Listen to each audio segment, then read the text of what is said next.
Hello everyone, let's discuss something about fetal circulation.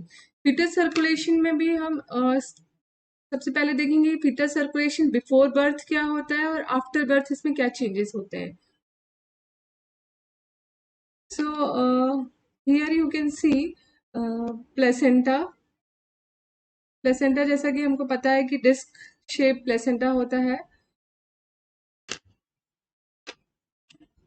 Placenta है, placenta में foetus से दो अम्लाइकल आर्टरीज आती हैं. दो अम्लाइकल आर्टरीज आती हैं और एक अम्लाइकल वेन जो है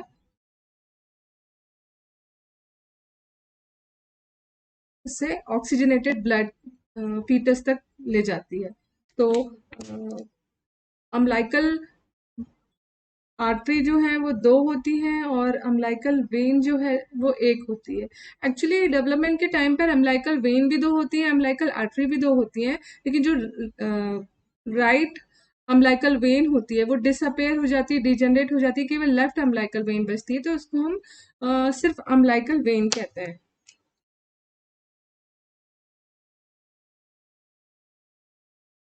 Umbilical vein, and this is two umbilical artery.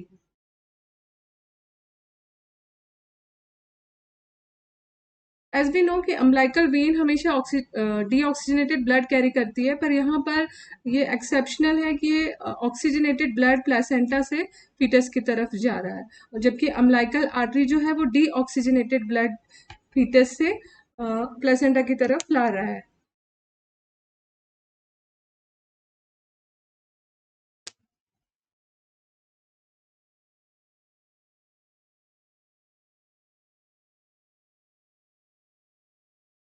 ये हमारा प्लेसेंटा है.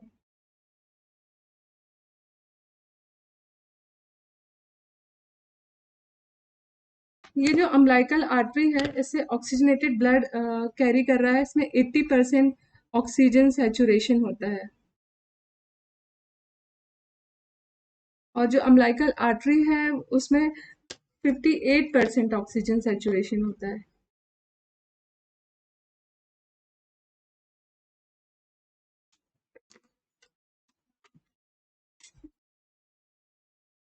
अब ये अम्लाइकल आर्टरी जो है फीटस के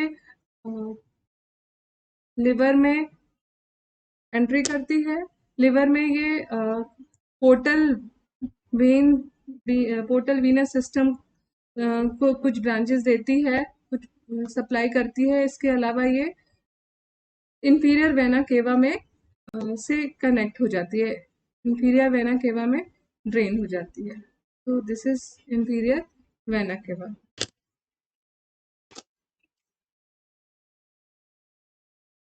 इंफीरियर वेना केवा जो है वो lower part of the limb से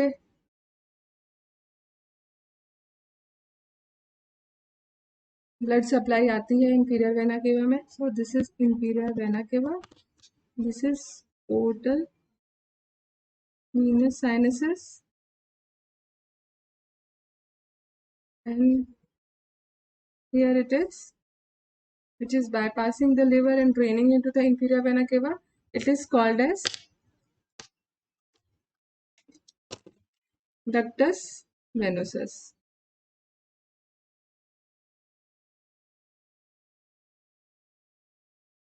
तो यहाँ पे जो अम्लाइकल वेन है ऑक्सीजनेटेड ब्लड ला रही है, यहाँ पे कुछ मिक्सिंग हो रही है लिवर की ब्लड की, और फिर ये लिवर को बाईपास करके इंफीरियर वेना केवा में ड्रेन कर रहा है. इंफीरियर वेना केवा से ये जो ब्लड है वो अब जाएगा राइट एट्रियम में.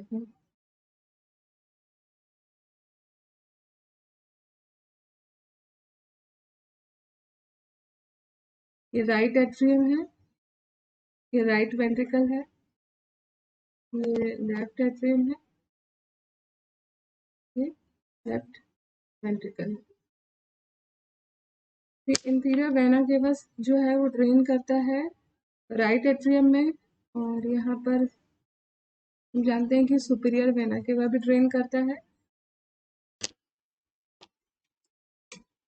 अम्बिलिकल वेन से जो ऑक्सीजनेटेड ब्लड आ रहा है वो पोर्टल वेनस में कुछ ब्रांचेस देगा, उसके बाद ये इंफीरियर वेना केवा में ड्रेन हो जाएगा। यहाँ पे कुछ ब्लड की डीऑक्सीजनेटेड ब्लड की मिक्सिंग होगी इस ब्लड में। तो ये जो ऑक्सीजनेशन था 80%, यहाँ पे ब्लड की कुछ डीऑक्सीजनेटेड ब्लड की मिक्सिंग होने के बाद ये इंफीरियर वेना केवा में ड्रेन होगा। यहाँ पे भी उसकी डीऑक्सीजनेटेड ब्लड के साथ मिक्सिंग होगी। तो पहले इसकी लिवर के साथ ऑक्सीजनेटेड डीऑक्सीजनेटेड ब्लड के साथ इसकी मिक्सिंग हो रही है। सेकेंड टाइम पे यहाँ पे इंफीरियर वेना केवा के डीऑक्सीजनेटेड ब्लड के साथ इसकी मिक्सिंग हो रही है। तो ये जो 80% सेचुरेशन था वो अब 67% सेचुरेशन रह जाता है। इसके बाद इसकी मिक्सिंग होती है राइट एट्रियम में। राइट एट्रियम में हम जानते हैं कि यहाँ पे ऑस्टियम सेकेंडम होता है, यहाँ ऑस्टियम प्राइमम होता है, यहाँ पे एक फोरामेन होता है, फोरामेन ओवेल। तो ये फोरामेन ओवेल से ये ब्लड यहाँ ड्रेन हुआ था, फोरामेन ओवेल से ये ब्लड जो है वो लेफ्ट एट्रियम में चला जाता है। This is known as foramen ovale. अभी जो कुछ ब्लड राइट एट्रियम से लेफ्ट एट्रियम में जा रहा है, कुछ ब्लड जो है वो रिवर्ट होके वापस भी आता है और इसकी मिक्सिंग होती है यहाँ सुपीरियर वेना केवा के ब्लड के साथ इसकी मिक्सिंग होती है। तो ये जो 67% था, ये तो यहाँ पे 67% ऑक्सीजनेटेड ब्लड लेफ्ट एट्रियम में चला गया था, लेकिन जो राइट एट्रियम के साथ रिवर्ट होके वापस आया है और सुपीरियर वेना केवा के साथ उसकी मिक्सिंग होती है, अब वो राइट वेंट्रिकल में एंट्री लेता है। तो ऐसा क्यों होता है कि राइट एट्रियम से ब्लड लेफ्ट वेंट्रिकल में लेफ्ट एट्रियम में जाता है, राइट वेंट्रिकल में डायरेक्टली नहीं आता? क्योंकि जो राइट वेंट्रिकल है उसका जो ब्लड है वो पल्मोनरी आर्टरी के सर्कुलेशन में जाता है, और पल्मोनरी आर्टरी यहाँ से हम जानते हैं कि यहाँ से पल्मोनरी आर्टरी होती है, पल्मोनरी आर्टरी निकलती है। पल्मोनरी आर्टरी की ये दो ब्रांचेस होंगी जो कि लंग्स में जाएंगी।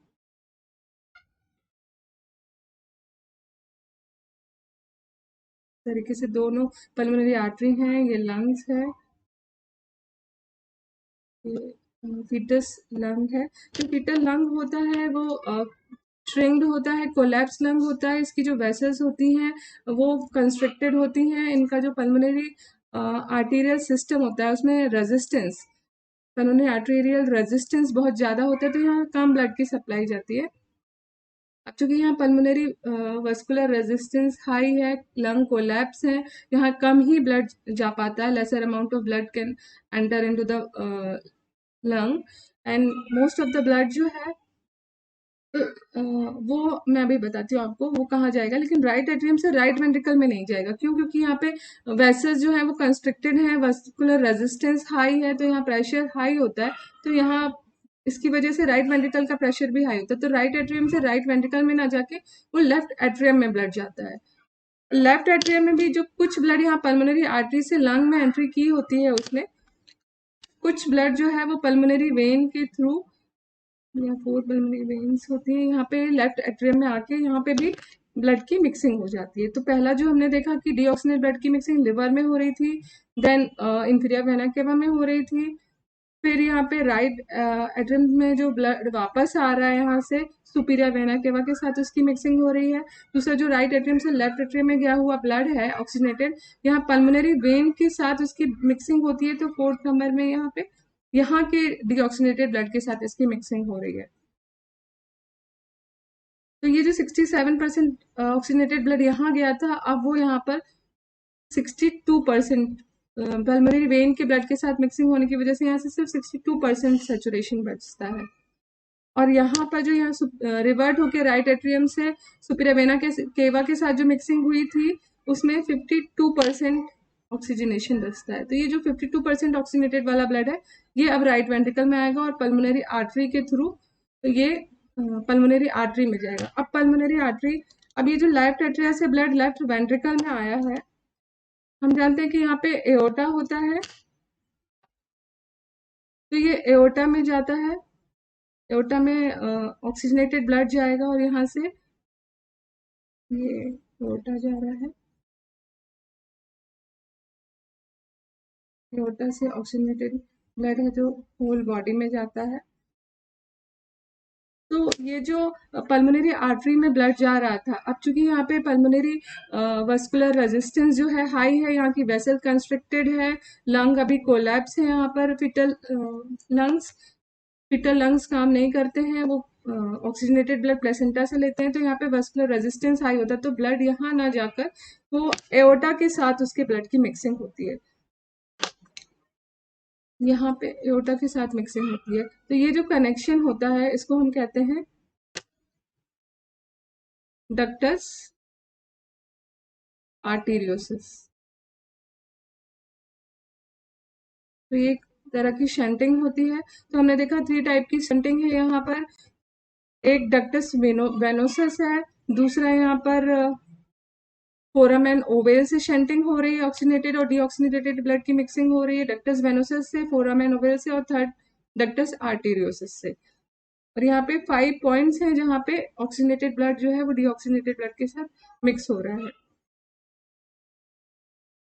ये जो डक्टस आर्टेरियोसिस है, ये डिसेंडिंग एओर्टा से कनेक्शन होता है। इसके पहले यहाँ पे जो असेंडिंग एओर्टा है, जो सेरेब्रल वेसल्स जाती हैं या मायोकार्डियम को जो वेसल्स जाती हैं उसमें प्योर ऑक्सीजनेटेड ब्लड जाता है, जबकि डीऑक्सीनेटेड ब्लड की मिक्सिंग जो है वो लेटर पार्ट डिसेंडिंग एओर्टा में इसकी मिक्सिंग होती है।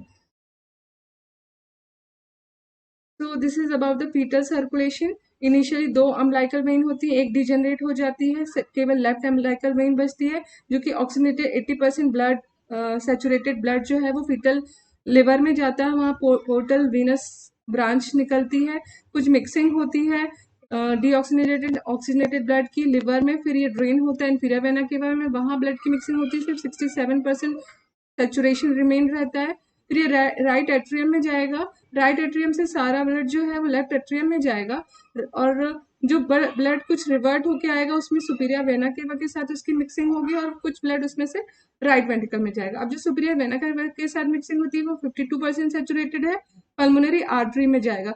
अब क्योंकि यहाँ पर पल्मोनरी वेस्कुलर रेजिस्टेंस हाई है, लंग कोलैप्स है, वहाँ की आर्टेरियोल्स जो है कंस्ट्रिक्टेड है, तो ये ब्लड जो है वो एओर्टा के साथ इसका कनेक्शन हो जाता है, that is called as ductus arteriosus, जो कि डिसेंडिंग एओर्टा में कनेक्शन होता है।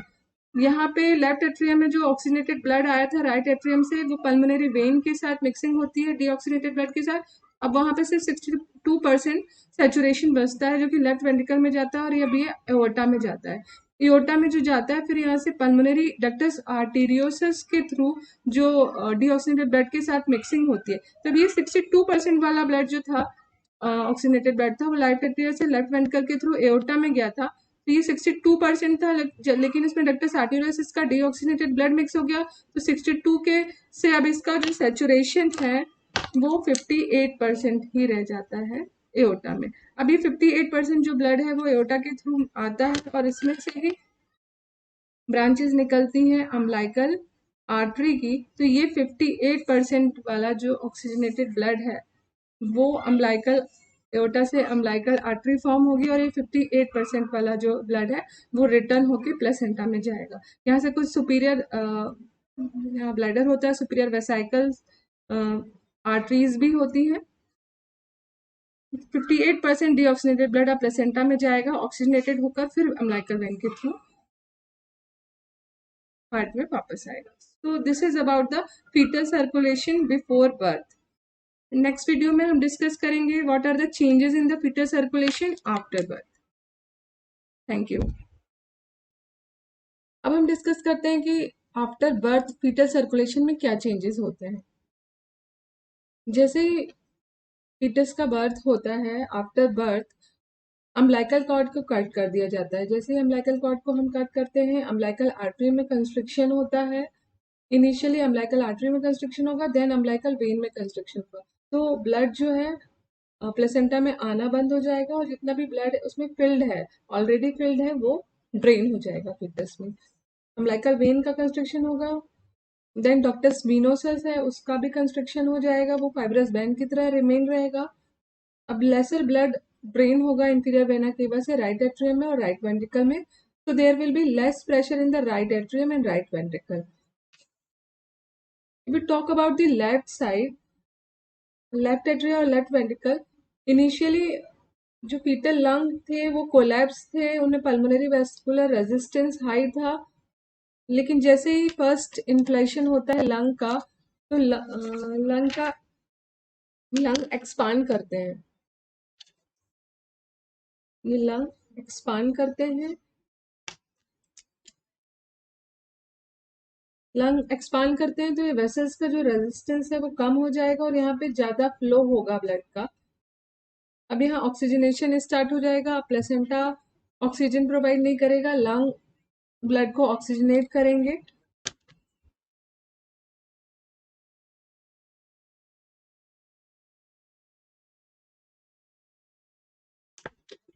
अब as compare to the previously, pulmonary vein से ज्यादा अमाउंट का ब्लड एंट्री लेगा लेफ्ट एट्रिया में, तो लेफ्ट एट्रिया का प्रेशर बढ़ जाएगा, लेफ्ट वेंट्रिकल का प्रेशर इंक्रीज हो जाएगा as compare to the right side, left side pressure increase हो जाएगा क्योंकि ज्यादा अमाउंट एंट्री कर रहा है लेफ्ट एट्रियम में। जैसे हमने पहले देखा था कि यहाँ पे सेप्टम सेकेंडम है, सेप्टम प्राइमम है, ज्यादा अमाउंट लेफ्ट एट्रियम में एंट्री लेगा तो ये प्रेशराइज करेगा सेप्टम प्राइमम को, जो कि सेप्टम सेकेंडम को प्रेशर डालेगा और उसका क्लोजर हो जाएगा। लेफ्ट वेंट्रिकल से ज्यादा अमाउंट एओर्टा में एंट्री लेगा। पहले क्या था कि यहाँ से कम lesser amount of blood was going in the lung, so lesser amount was coming in the left side, but now as lung is expanded, more blood is coming left side, more blood is going into the aorta। तो ज्यादा pressure, अब ये high pressure system की तरह काम करेगा aorta, और pulmonary vessel जो है लो प्रेशर सिस्टम की तरह काम करेंगे, तो इनके बीच जो कनेक्शन है डक्टस आर्टेरियोसस उसका क्लोजर होगा। जैसे ही लंग एक्सपांड करता है, ये लंग एक्सपांड करता है तो ये एओर्टा है, ये पल्मोनरी वेसल्स है, इनके बीच ये डक्टस वेनोसस है। अब यहाँ पे ये जो डक्टस आर्टेरियोसस है ये ऑक्सीजन सेंसिटिव होता है। अब यहाँ पे हाई अमाउंट ऑफ ऑक्सीजन होगा, ऑक्सीजनेटेड ब्लड यहाँ एंट्री लेगा जो कि स्मूथ मसल का कंस्ट्रक्शन कराएगा। दूसरा, जब फर्स्ट टाइम इन्फ्लेशन होता है तो यहाँ से ब्रेडिकाइनिन रिलीज होता है, increase bradykinin. Bradykinin is also responsible for the smooth muscle constriction here. Next, previously fetal circulation में प्रोस्टाग्लैंडिन E2 होता है जो कि इसको डक्टस आर्टेरियोसिस को ओपन रखता है। अब लेकिन आफ्टर बर्थ प्रोस्टाग्लैंडिन E2 का लेवल कम हो जाएगा और प्रोस्टाग्लैंडिन E2 का लेवल कम होने से भी कंस्ट्रक्शन होगा, तो अल्टीमेटली डक्टस आर्टेरियोसिस का भी क्लोजर हो जाएगा।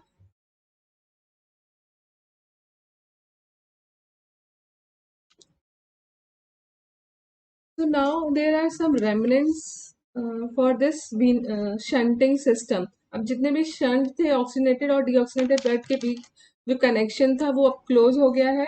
अम्बिलिकल वेन का कंस्ट्रक्शन होने से यहाँ पे जो रेमनेंट होगा उसको लिगामेंटम टीरीज नाम दिया गया है। डक्टस वेनोसिस जो फाइब्रस बैंड की तरह रिमेन रहेगा उसको लिगामेंटम वेनोसिस कहा गया है।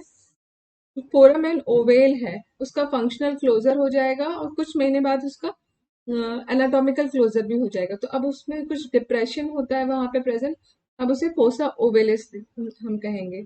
डक्टस आर्टेरियोसिस कंस्ट्रक्ट हो जाएगा, वहां पे जो फाइब्रस बैंड रहेगा उसको लिगामेंटम आर्टेरियोसिस नाम दिया गया है। और जो अम्बिलिकल आर्टरी का कंस्ट्रक्शन होता है, तो अम्बिलिकल आर्टरी के कंस्ट्रक्शन से तीन रेमिनेंट होते हैं इसके। एक सुपीरियर वेसाइकल आर्टरी होती है, इलियक आर्टरीज होती हैं और मीडियल अम्बिलिकल लिगामेंट होता है। So these are the remnant of the postnatal component of the fetal circulation, and this was about the fetal circulation after birth. Thank you.